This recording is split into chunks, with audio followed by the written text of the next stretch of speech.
Welcome to the Group Dentistry Now show, the voice of the DSO industry. Kim Larson and Bill Newman talk to industry leaders about their challenges, successes, and the future of group dentistry. Visit groupdentistrynow.com for more DSO analysis, news, and events. Looking for a job or have a job to fill? Visit joindso.com. We hope you enjoy today's show. Hey, welcome everyone to the Group Dentistry Now show. I'm Bill Newman, and as always, we appreciate you tuning in, getting towards the end of the year here, and we've got a great panel discussion. As you can see, it's called What to Expect in 2025, and I don't know if we're really going to be able to figure out what's going to happen in 2025. There's all sorts of things that have happened late of 24. We'll talk a little bit about those and the impact they'll have next year. And I think what we may want to start off with is, kind of a recap of 2024, and we'll start to get into the Q&A. So, what happened this year? And then with some of the changes with the election, maybe some, little speculation around what may or may not happen with inflation. We can talk about geopolitics and maybe the impact that might have on things. We're gonna get pretty deep here. So first off, we've got Jon Fidler. He is the founder and CEO of Fidler Associates and Associates. He is going to talk about recruiting, retention, HR. So Jon, thanks for being here. You've been on the show before. Yeah. Thank you for having me, man. Looking forward to it. Yeah, it's been a while. We have Dr. Roshan Parikh. He's the founder and chief strategy officer of DSO Strategy. He is also on our editorial board here at Group Dentistry Now. So, Dr. O, good to have you. Thanks for having me. Good to see you. And you've been on the podcast before. We did a couple of DSO declassifieds, and you were on talking about. Probably talked about COVID, and we're talking about all the crazy M&A activity in 21 and 22. So different conversation today for sure. For sure. Glad we're not talking about COVID. No, I'm glad as well.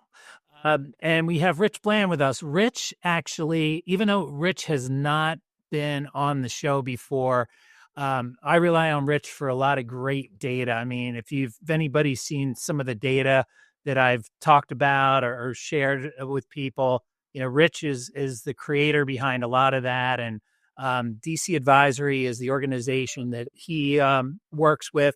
He's the managing director there. So Rich, it's great. It's great to have you on. And we know we had you on a webinar before, but I think it's the first time you've been on a podcast. Yeah, no, really appreciate it. Looking forward to it. Okay.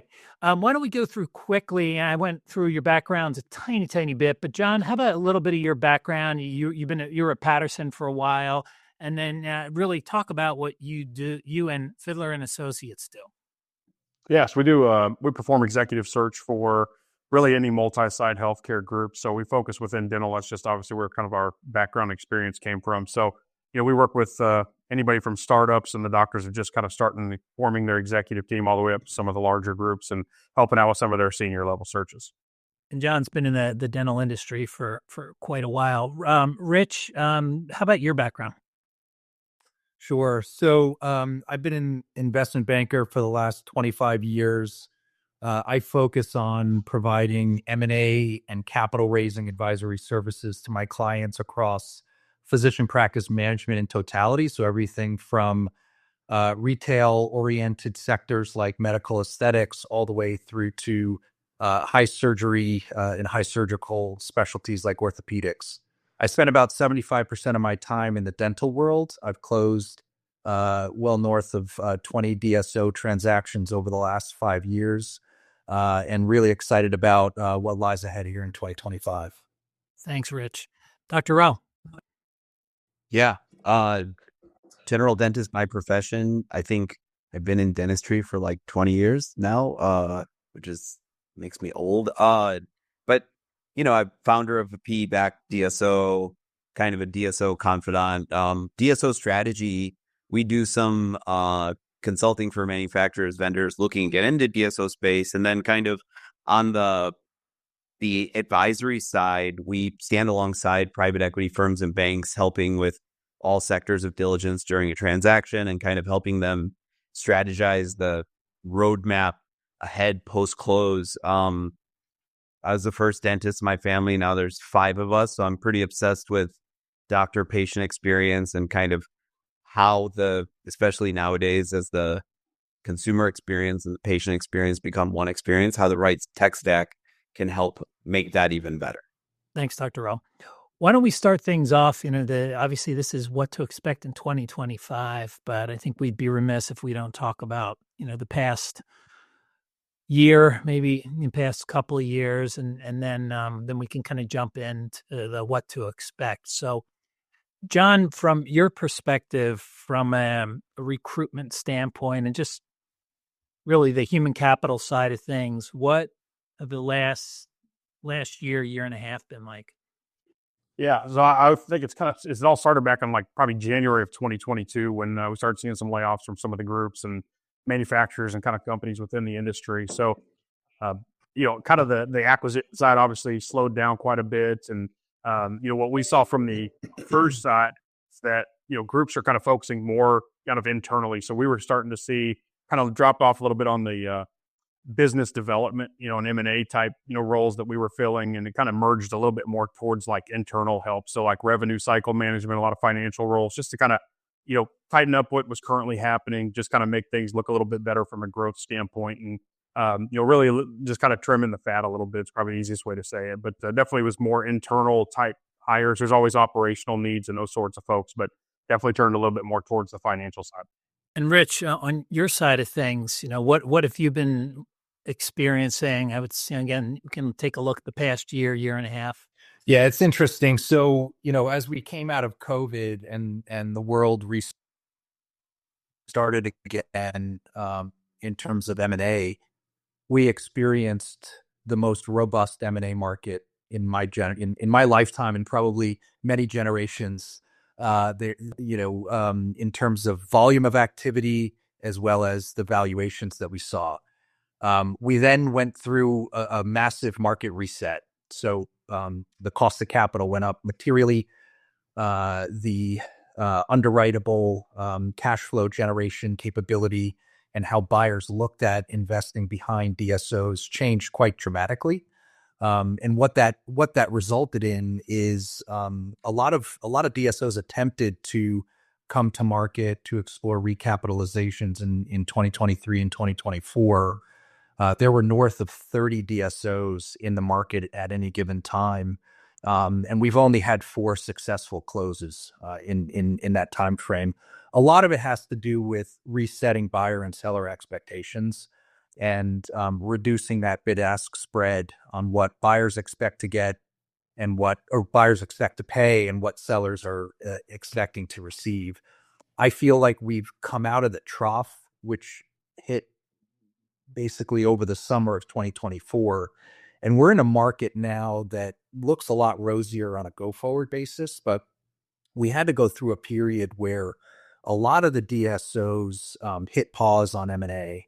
They focused more on internal operations and efficiencies and really practice integration, which I feel like a lot of DSOs put on the back burner when they were growing quite rapidly coming out of COVID. So 2024, I would characterize as the lowest M&A volume activity we'll probably ever see in the dental world, but one that was necessary as a lot of the DSOs looked inward to solidify their businesses, integrate a lot of the M&A that they had completed over the last several years, and really position themselves not just for a recap, but position themselves for the next 10 to 20 to 30 years. Thanks, Rich. And I think Ro has some comments regarding this too. I mean, you had talked a little bit about, very, very little M&A at all in 2024. A lot of groups trying, and really just there were no buyers out there, or very few. So Ro, on your side of things, I mean, you do a lot of strategy work. You've helped some DSOs really focus in on same store growth, which has been one of these, terms that it seems like every year, every couple of years, there's a new focus for the industry. You were focused in 21 was all M&A, right? It was just acquisitional growth. AI, RCM, right? We hear those things. So I think, technology and same store sales really kind of go hand in hand. And maybe talk a little bit about that, Ro. Yeah. To John and Rich's points, like if you're trimming the fat per se on the human capital side, and you're looking, you're not going to market, or you had an unsuccessful process when you went to market, you're going to look inward, and technology definitely plays a huge role in kind of making things more efficient. On the, on the admin side, I think on the front of the house side, people were looking, more and more. I think we see automated insurance verification as something that's there. Maybe I'll start at a higher level, like to Rich's point, when you're looking at an integrated DSO, people are really, a lot of the private equity buyers are looking at, are you on one practice management software? And is it cloud-based? Like if you're on, I've seen DSOs that have 13, 14 PMSs of different vintages. Some are on-prem, some are cloud, and a private equity buyer looks at that as a future cost center and as a burden. And so whereas maybe in 2021, they would have said, we're going to put in the work, we're going to buy it anyways. Now they're just like, this is going to cost too much qualitatively and quantitatively. And I think DSOs are integrating themselves using technology, having one PMS or, a couple PMSs, having their own data lake, automatic insurance verification, radiographic AI, I think is, getting more and more adopted on the DSO side. Just if you don't have as many human bodies either on the corporate side of the P&L, I think they're also looking at how do you minimize or maximize the labor that you have inside of the offices. And so, those labor wages have gone up by 30, 35% over the last 2-3 years. And that maybe can't reset back down. But instead of having 4 front desk people, maybe you could get down to 3 or 2 using technology. Yeah, some great points. And we'll definitely discuss, the different technologies, because I think it ties into certainly what John's focused on. John, we kind of move away from 2024 and we look at, opportunity in 2025. If I'm a DSO, can you discuss the candidate market? Like, what does it look like? I know there's been, like you mentioned, a lot of layoffs. And that's not exclusive to DSOs. I mean, we've seen across the entire dental industry layoffs, distribution, manufacturers, technology companies. I mean, some have been some pretty significant layoffs. Some have been in stages, and I don't necessarily think we're through any of that. So, but if I'm a DSO, I'm scaling up. Talk a little bit about, the candidates that are out there and the opportunity that may be there, because we've got people that have been laid off, and some of those people are really talented and they're looking for the right opportunity. Yeah, there's a ton of great talent out there that, folks just, through the downsizing or whatever the layoff or restructuring might be that, have the DSO experience, large, small, just kind of all over the place. I think, one of the things I think that's shifting a little bit too is kind of the openness of candidates through that, 21, 22, 23 phase. The candidates were kind of the drivers in the market. The groups are growing and human capital was, pretty scarce. So I think all throughout and, at least quality folks. And so now there's a lot more quality folks out in the marketplace that can bring experience in or best practices in from other groups. And so it shifted from a candidate side where, obviously during COVID, there was, if there was any silver lining, I think from a candidate standpoint through that was folks became used to being remote or working, from home or traveling into offices, sporadically, where it does feel like now it's maybe shifting a little bit more towards the hiring companies and they've got a little bit more leverage on the candidates. So we're seeing a shift of folks, of groups wanting people in, the headquarters or in, the territory that they're running and those sorts of things, which before could manage remotely. So I think it's actually been a blessing that now there's kind of a blend. We can, attack and operate and manage these, types of environments that they're in from, either remotely, being in person or kind of at a hybrid model. So I think that shift from a candidate standpoint is you need to be a little bit more open to, what the groups are requesting, because there are so many candidates out there. They can kind of find folks that check the boxes a lot easier. And so adapting to what the needs of the groups are is kind of where I see 2025 going, and just the candidates being a little bit more open to things that are being requested directly from the group. Are you seeing that, John, where these groups are saying, hey, this is not going to be a remote position, it's going to be in office? Is that shifted quite a bit, say, from 2 or 3 years ago?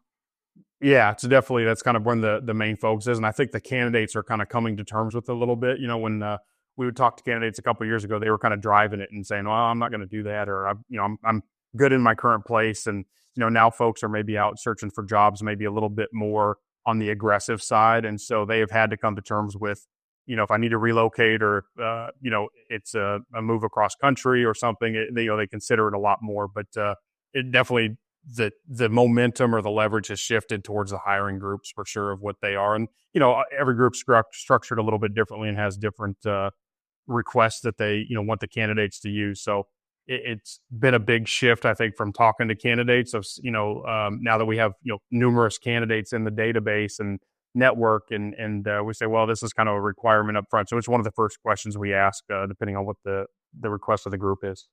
Ro, when you're doing your consulting work with different DSOs, do you have the conversation with them about remote work versus in office, and if so, what's the feedback? Yeah, I mean, I think when you look at publicly traded companies as a benchmark, like more and more folks are requiring their team members to at least have a hybrid work environment, and they see the benefit of team collaboration in person, in office, and probably I was going to ask John, like, is there a statistically significant higher output when people are in office versus not? And is that like people seeing, if you've trimmed the fat and you need more out of your employees, is it better for them to be in office? But I definitely see DSOs that are just like, especially kind of with the calendar year turning in 40 days or whatever it is. It's like, they're like, okay, well, we're going to, slowly go back into the pool of, maybe it doesn't become 100%, you're at the office 8 to 5 days a week, but it definitely is more and more becoming 50% plus. Yeah. And I think, just to piggyback on that, Ro, I think this next year will kind of, expose where that difference is going to be between the production level. So, I think we've shifted from kind of the remote. This year feels like a little bit of hybrid. And then I think next year we'll kind of see that productivity increase. But I also factor in, you're probably keeping your best workers as well. So it may be a little skewed that way, is that, you're putting a little bit more effort into, keeping your rock stars and keeping your A team players. So obviously they're going to be more productive than maybe some, B's and C level type folks that you had just to kind of fill some roles. So it'll be a little skewed, but I think it's probably a little bit more going to expose itself in the culture, of the group. And so instead of having, RCM folks kind of all scattered throughout the country, they're all going to be headquartered, their ideas are shared, and things just kind of get a little bit tighter that way. So I think probably the culture fit and is going to be a little bit more important to these folks too, as they're selecting candidates. Gonna move over to Rich here. Now this is this is funny. This came from Ro as a text, so I've got to. I don't know where this quote is from. You can let me know, Ro, but it's the firm estimated there was 2.62 trillion in dry powder for private equity shops to deploy as of July. The bankers are giddy. So Ro wanted me to ask if you are giddy about next year. He looks like a giddy kind of, look at his face. He looks giddy. I wouldn't say giddy. I would maybe say cautiously optimistic. but you can interpret it however however you wish. Um, Look, the money needs to be spent. Otherwise, it needs to be returned to the investors. So, the fact that we've got $2.6 trillion sitting on the sidelines right now, waiting to be deployed, yes, is exciting, but it's not going to be deployed, in a haphazard manner, right? We saw a little bit of that coming out of, we probably saw a little more than a little coming out of COVID, when there was this period of time of 12 months or so where, I define it as, a feeding frenzy of M&A activity and somewhat of an abandonment of traditional corporate finance fundamental investing. There was an absolute rush to deploy capital right out of COVID. And I think what some investors experienced was putting money behind an opportunity just to put it behind an opportunity doesn't yield an outcome that is always the most desirable one. So when I look at 2025 and I think about my private equity friends who need to spend money in certain areas, they're doing it with a very different lens than they did in the summer of 2021. We've learned a lot in the last, 3-4 years in terms of what makes a great DSO investment and what makes a great healthcare investment. And what I'm starting to see, as we shift from 2024 to 2025, is obviously a focus on A assets, and there have been a number of recent transactions that have closed that I would qualify as high quality A asset category investment opportunities, where we've really fundamentally seen a change in terms of the buyer universe is putting their money behind businesses that have already demonstrated that they've been well built, that they already have a management team that has led similar types of platform investments to successful recapitalizations historically, that they're investing behind businesses that have already gone through a lot of the heavy lifting in terms of infrastructure building, practice integrations, and what I call the value creation dynamic that is absolutely critical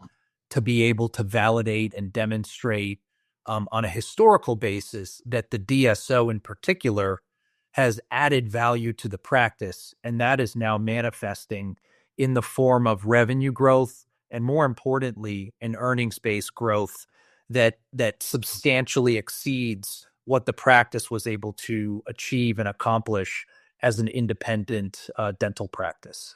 So when I think about that big bag of money sitting on the sidelines in private equity, it doesn't come with a haphazard approach, and not every business is going to attract private equity investors. The good ones will obviously stand out, and it's up to folks like me and my colleagues in the industry to be able to articulate the differentiation benefits of a DSO or a PPM business, or frankly any business that attracts private equity. But you have to be able to truly validate that thesis is not just a strategy, that it's been a strategy that has been executed upon, and it's delivered real success on more than just a month or two. We're talking about track record that necessitates multi-year of performance and value creation to garner the interest from the private equity community. But look, again, the money needs to be spent, and I think that the buyer universe now understands that the cost of capital is a lot more stable today than it was 18 months ago. We've put the bank failures in the rearview mirror behind us. We finally have visibility into what the administration change will look like. And while we might not necessarily know what the impact is going to be on the overall economy, I think there's a lot of questions now that have been answered, or at least directional guidance as to where we're going, to give the investors confidence that there's not going to be a fundamental sea shift change to something dramatically different, and they can start investing with confidence and not with fear and frankly risk aversion. So the industry's coming off with acquisition hangover, right? You had the past couple of years and maybe bought some practices or some groups that maybe they shouldn't have or overpaid for them. Are the sellers' expectations realistic now? I mean, we have an idea where the buyers are. What about the sellers? Richard and Ro, I'd love to get your feedback on that. Yeah, I'm happy to start, and then Ro, if you want to chime in. Um, Look, it takes it takes time. It takes time for for this change to occur, and it largely, from a buyer's perspective, it happened very quickly because inflation spiked, the Fed reacted, interest rates rose almost overnight, and the cost of capital doubled. When that happened, buyers immediately pivoted and shifted their strategies. The problem was sellers were still hanging on to what their friends and colleagues and competitors were able to achieve coming out of the COVID lockdown and what I call the M&A COVID bubble, which was basically from the end of 2020 through the beginning of 2022. Valuations hit historic levels that I don't anticipate we'll ever see again. The biggest challenge, however, was convincing sellers that we weren't going back to that dynamic.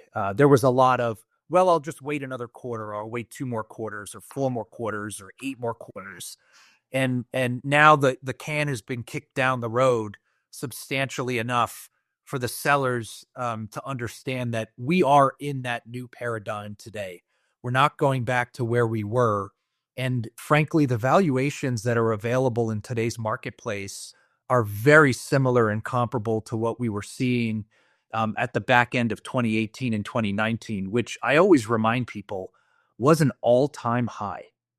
It was only this very, very unique bubble of 15 to 18 months coming out of COVID that distorted the valuations to the seller's benefit. But now we're in a market where seller expectations have receded. They understand that we're not pivoting back.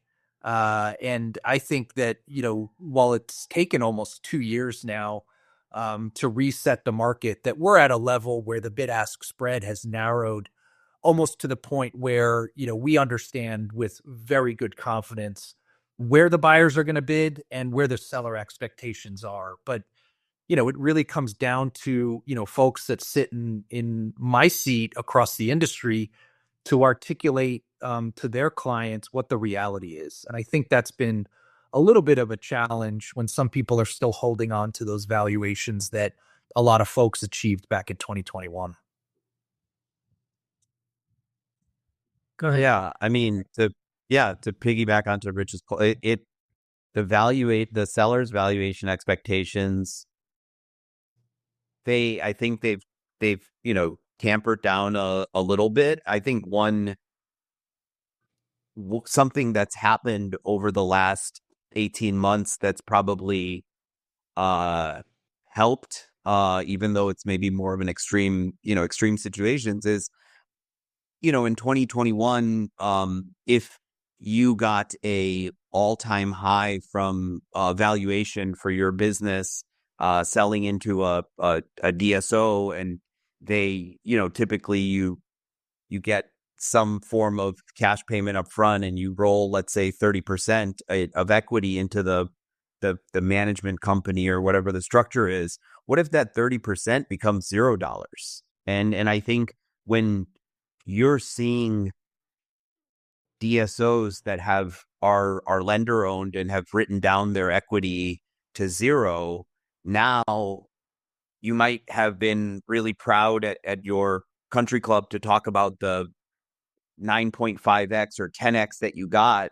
but in reality, 30% of your money went to 0. And I think that more and more, it kind of sucks to say it, but it's like the failures in some of these extreme situations that we've seen in the DSO space and other PPM markets, but in the DSO space, it's like that's teaching sellers that I really care about who I partner with, and maybe it's not just quantitative numbers that are going to create the outcome for me, and that those failures are kind of teaching sellers that to dampen down their expectations. If I could jump on to the back end of that, because Rose making an absolute brilliant point here, in that the complexion of your compensation when you sell your practice matters. The headline number that everyone uses to puff their chest up and say, "Hey, I sold for 10 times EBITDA, or 12 times EBITDA, or 20 times EBITDA."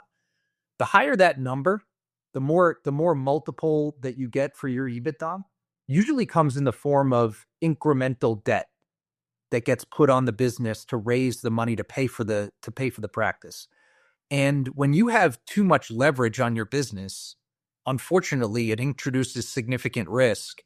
And, just like borrowing too much money to, finance your house, if you can't pay the mortgage payments, well, the bank forecloses. And nobody wants that as an outcome, because your equity goes to zero and you don't own the business anymore. So it is absolutely critical to understand not just the headline number, but what is the complexion of the proposal that you're getting, and where are those dollars coming from? Because if they're coming mostly from a bank that's lending the money, you're putting incremental obligations onto the financial profile of the business.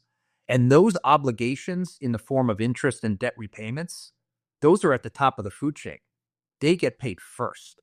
And if there's money left over after that, well, then it goes to the equity owners. That's a dynamic that, unfortunately, we've had to live through.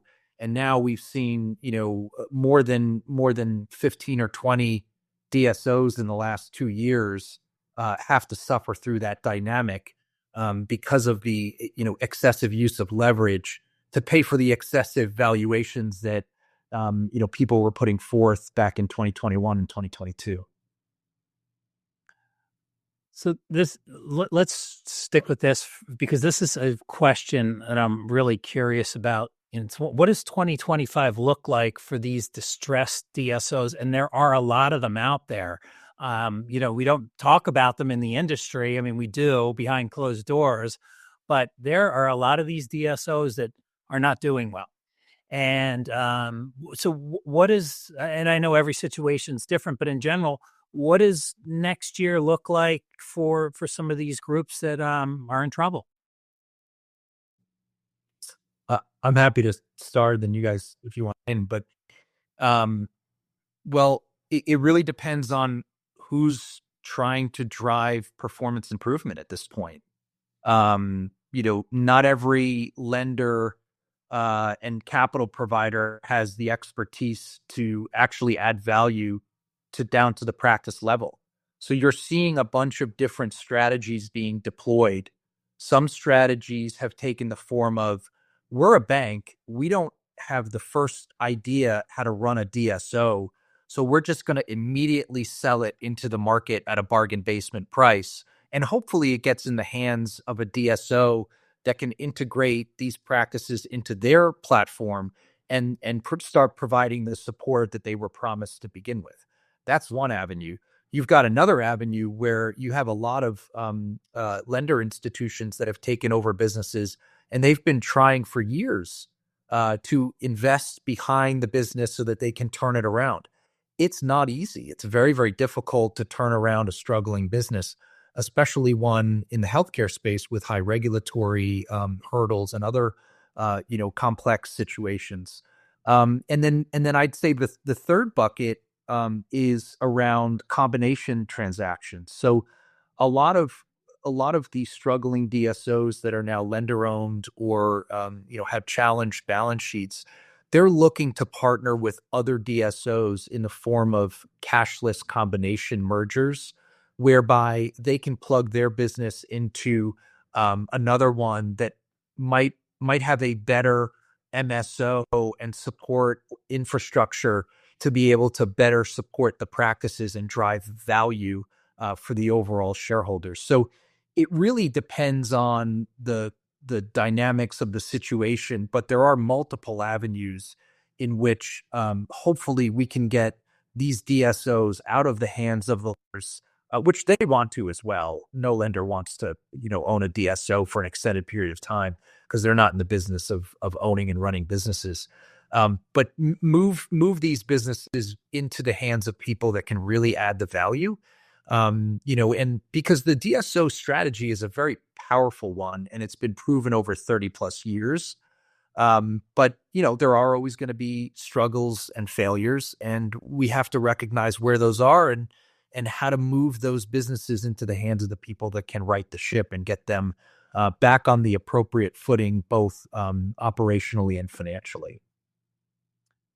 Ro, I know you've been helping some right their ship. So can you talk a little bit about, what you think are some opportunities? What does 2025 look like for some of these challenged DSOs?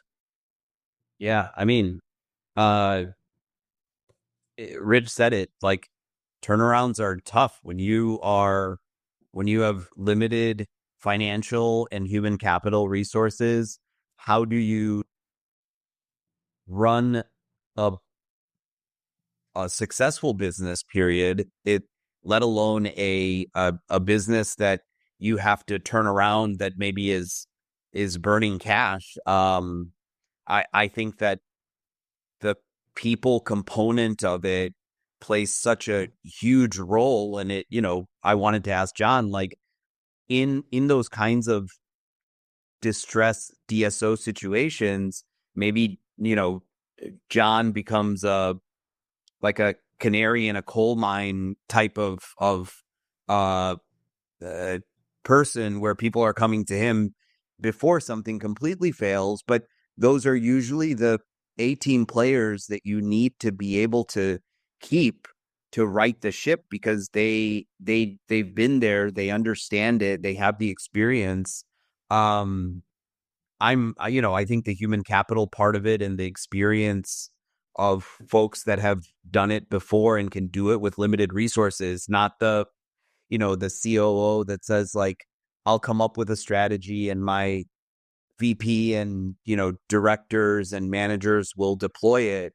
I mean, it's the COO that's rolling up his or her sleeves and saying, all right, we all have to do this. But it's, the how do you rally cry that team and retain those team members through a distress situation?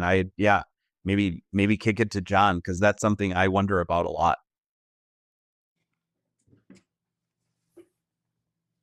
Hiring the leadership team, a group is getting a little more specific that they have to have experience that they've led, through a transaction or through a similar situation where, the one thing I think they have opened up to is maybe a little bit more coming from outside, like different verticals, coming from a med spa group or a vet group or, an ophthalmology group or something like that. So they just want somebody that has that experience. And, I think over the last year and a half, there's more folks that have that experience that have worked in distress situations or maybe a limited number of transactions, but they've gone through a transaction before where, a year or 2 years or 3 years ago, they were okay maybe taking a VP somewhere, kind of giving them their first shot because things were running well and they can, they just kind of understood the business. But now it's definitely from a search standpoint, getting a little bit more direct from the hiring group.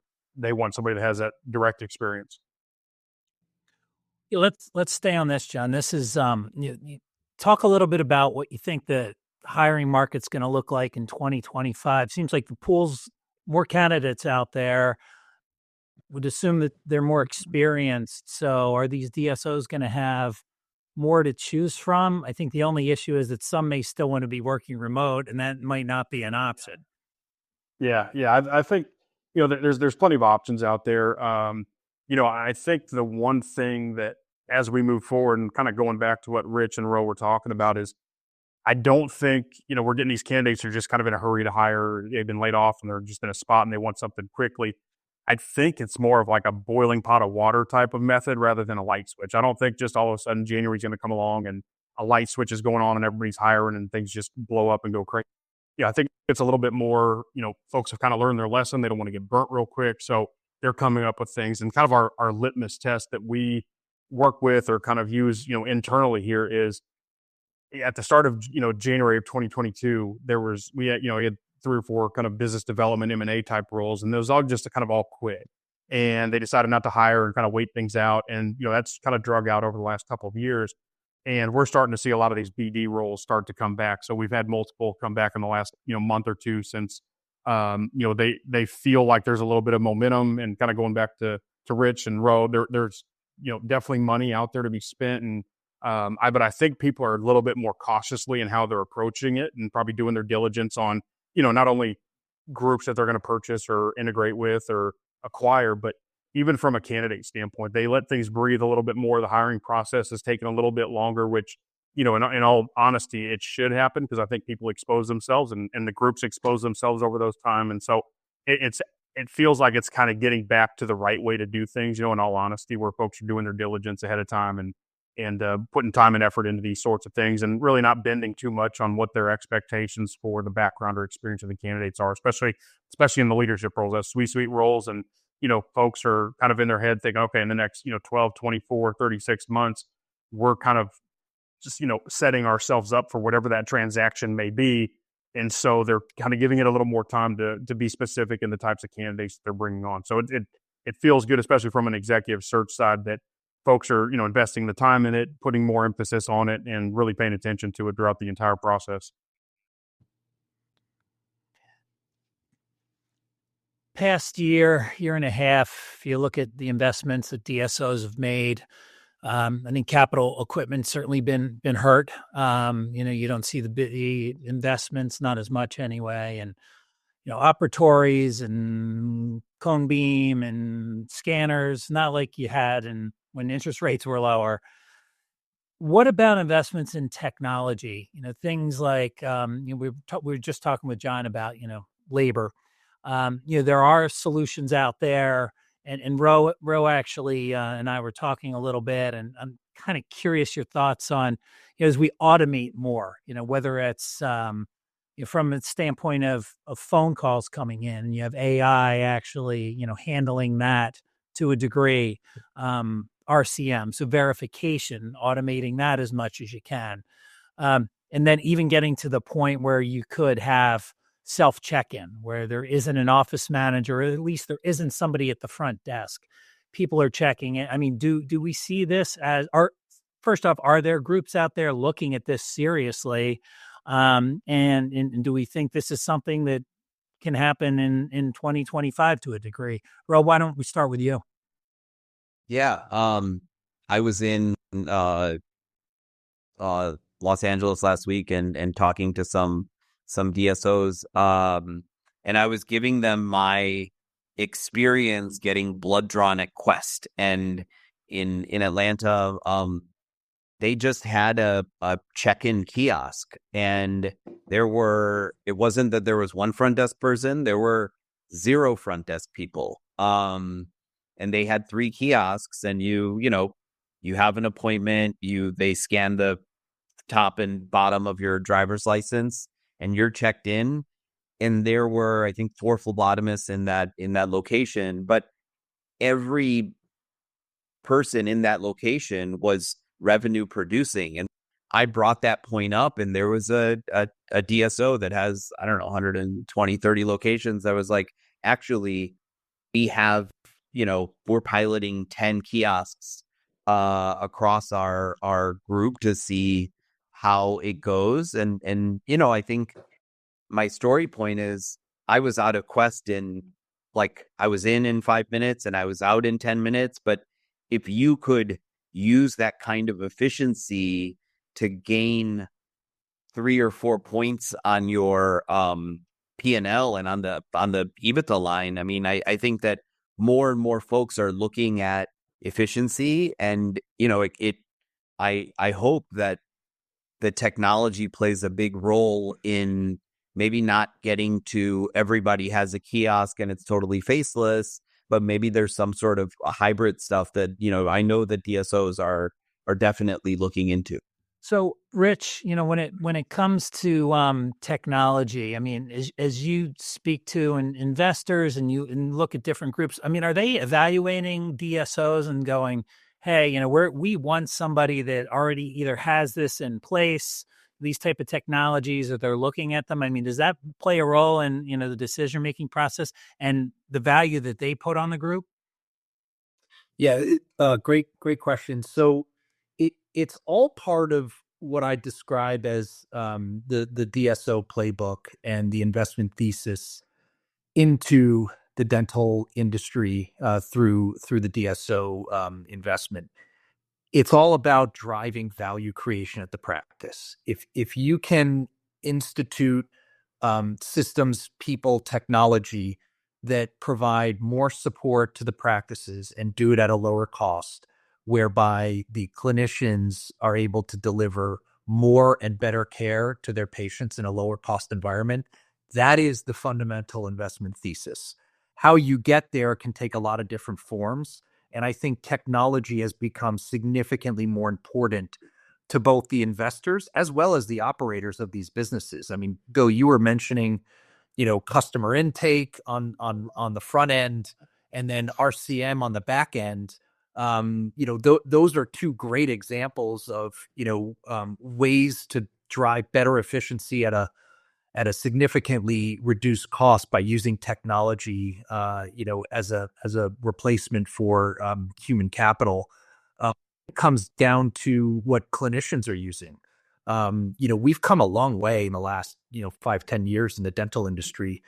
From the use of AI and technology to better inform patients on treatment plan, what it really means, showing people where the problems are and what they should be doing to address them, has resulted in significantly better treatment plan acceptance rates. Using AI in terms of imaging can help identify issues or challenges that maybe the human eye can't pick up. So, it absolutely is a huge component of the overall investment thesis. And, whether your DSO has technology today or an investor understands the use of technology, the implementation and the execution of adding it into a practice, both of those create value. So whether you don't have it today and the future, or have it today, but you want to roll it out to more practices or maybe build on what you have, it's going to be a huge part of what we see driving value over the next 5 to 10 years. Oh, that's great to hear. As we start to wrap things up here, so we're moving into 2025. We have a new administration. You have a Republican House, Senate, Republican president. The Senate and the House. These aren't huge margins, so it's not going to be totally controlled by the Republicans, but certainly different than we've had in the past. We also have some geopolitical issues. So we were talking a little bit about that. We really can't predict how those are going to go, but we have some instability in Ukraine with Russia, and then, of course, in the Middle East. So I guess in the next 4 or 5 minutes, I'd just love to get, input from each one of you from your perspective on what we should expect in the DSO space in 2025. So John, why don't we start with you when it comes to, recruitment, retention, and just the human capital aspect? Yeah, I like to, be optimistic about everything. I mean, you can't control what's going to happen that way and, in the world and what's going on. So I do think people are going to be a little bit more cautious as they're hiring, a little bit slower throughout the process and those sorts of things. But, my hope and kind of what we see is that things are, definitely has a momentum to it. Again, kind of reverting back to more business development roles coming on. Those are kind of our litmus test for, 3 to 6 months down the road that folks feel like maybe they're going to go back out on the market and start acquiring and those sorts of things. So we're starting to see that a little bit more. So, I think overall things seem to be heading the right way. At least there's some hope there. I mean, obviously time will tell and as things kind of clear themselves out, but I think folks are just going to continue to be a little bit more, cautious in their hiring. There's definitely a lot of candidates out there to choose from. And so I think that's a good thing overall for the market, because when they get in there, they're going to be, efficient and kind of bring skill sets and experience in from other practices or other groups that, can help them on the efficiency level. But, it feels like the momentum's heading the right way, and, time will tell, but it should hopefully be a much better year than 24. Jon, if anybody in the audience wants to reach out to you for your assistance, whether they're candidates or whether they're looking to fill a position, what's the best way to get in touch with you? Yeah, we're not picky. So you can go to our website at fidlerandassociates.com. Happy to give out, my email is jfidler@fidlerandassociates.com, or feel free to text. That's usually the best way too, is our 512-550-8604. So we're happy to get in contact with whatever people are comfortable with, and hopefully we can, help or at least provide kind of some perspective on the marketplace and do whatever we can to connect good folks. Yeah. Thanks, Jon. And we'll make sure we drop all that information in the show notes. Rich, you said you're not giddy, but you're cautiously optimistic for 2025. So, what are your thoughts? Yeah. So, I think we've now eliminated a lot of the risk and uncertainty in the market that was, I think, preventing people from pulling the trigger and doing more M&A. With this administration change, there's one thing that comes with it that we all, as an M&A and investment banking community, feel confident in, and that is the regulatory hurdles that looked like they were becoming more and more challenging to overcome are likely going to recede. And there will be an easier glide path to getting deals done. I wouldn't say we're abandoning regulatory review and approvals and other, required, processes, but they're becoming less onerous. And the administration has indicated that they want to see more activity and they want to be able to create an environment that facilitates that. So I think for those reasons, as well as a lot of what we talked about earlier being a significant amount of capital that's available, really a void of M&A activity in the last 18 months, with the first and second quarters of 2024 being the lowest level of M&A activity in the healthcare services market. Certainly the DSO market has never been this quiet. It means that there's a pent-up demand for both buyers and sellers of opportunities that are going to come to market in 2025. Our pipeline has never been deeper, and we're looking forward to, increasing that and helping to facilitate what we think is going to be a very robust M&A market next year. And Rich, if people want to reach out to you or find out more about DC Advisory, how do they do so? Great. So our website is very simple. It's dcadvisory.com. People can reach out to me directly at richard.blann, BLANN, at dcadvisory.com. And thanks, Rich. And Dr. Rowe, up with you. I mean, you're involved on the advisory side. So you're working day in and day out with these DSOs. Talk a little bit about what you expect in 2025.